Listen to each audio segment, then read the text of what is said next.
વિશ્વ અત્યારે ઇઝરાયલ અને ઈરાન વચ્ચેના ભીષણ યુદ્ધની જ્વાળાઓમાં સળગી રહ્યું છે. ત્યારે આ યુદ્ધના કારણે વૈશ્વિક સ્તરે ઈંધણ અને ગેસની અછત વર્તાઈ રહી છે. ત્યારે સુરત જિલ્લાના પોલીસની ટીમો પેટ્રોલિંગમાં હતી. તે દરમિયાન બાતમી મળી હતી કે કામરેજ તાલુકાના પરબ ગામે આવેલી ઓમ ઇન્ડસ્ટ્રીયલ એસ્ટેટમાં ગેસના બાટલાઓનું ગેરકાયદે વેચાણ થઈ રહ્યું છે. પોલીસે દરોડો પાડી ઘટના સ્થળેથી 229 ભરેલા બાટલા અને 153 ખાલી ગેસના બાટલા, 2 આઈસર ટેમ્પો, 1 છોટા હાથી, મોપેડ અને બાઇકો, મોબાઈલ અને રોકડ રકમ કુલ 34,18,622 રૂપિયાનો મુદ્દામાલ જપ્ત કરી સમગ્ર કૌભાંડનો પર્દાફાશ કર્યો છે. પોલીસ તપાસમાં ચોંકાવનારો ખુલાસો થયો છે કે આ ગેસનો જથ્થો મહારાષ્ટ્રના પાલઘર સ્થિત કોન્ફિડન્સ પેટ્રોલિયમ ઇન્ડિયન લિમિટેડમાંથી ભરીને લાવવામાં આવ્યો હતો. નિયમ મુજબ આ બાટલાઓ પરબ, વેલંજા અને અંકલેશ્વરના ગ્રાહકોને પહોંચાડવામાં આવતો હતો.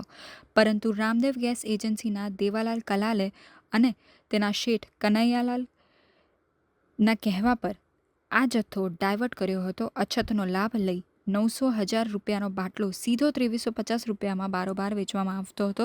પોલીસે સ્થળ પરથી 8 શખ્સોને ઝડપી પાડ્યા છે, જેમાં મોટાભાગના આરોપીઓ રાજસ્થાનના વતની છે અને અહીં વાસણની દુકાનો કે ડ્રાઇવિંગના ઓઠા હેઠળ આ કાળો કારોબાર ચલાવતા હતા. રાંધણ ગેસના બાટલાઓનો ગેરકાયદેસર રીતે કાળાબજારી કરતા સંગ્રહખોરો અને વેચાણ કરતા ઈસમોને પકડવા માટે સુરત ગ્રામ્ય એલસીબીની ટીમ પેટ્રોલિંગમાં હતી.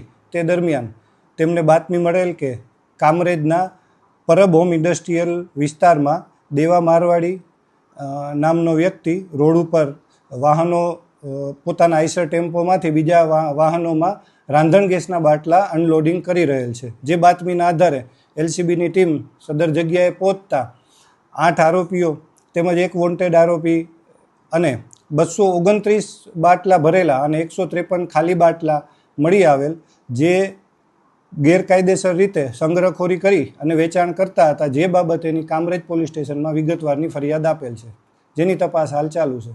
સાહેબ, આ બાટલા ક્યાંથી લાવવામાં આવ્યા હતા અને ક્યાં સપ્લાય કરવાના હતા? આ બાટલા ગો ગેસ એજન્સી છે, ગો ગેસ એક બ્રાન્ડ છે ગેસની.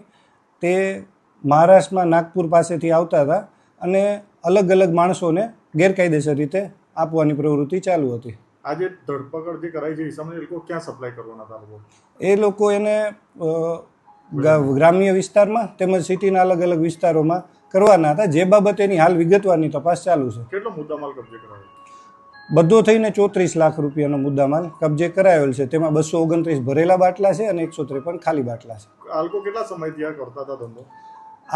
એ બાબતેની તપાસ ચાલુ છે. આ હમણાં આવેલી આ પહેલી ગાડી છે.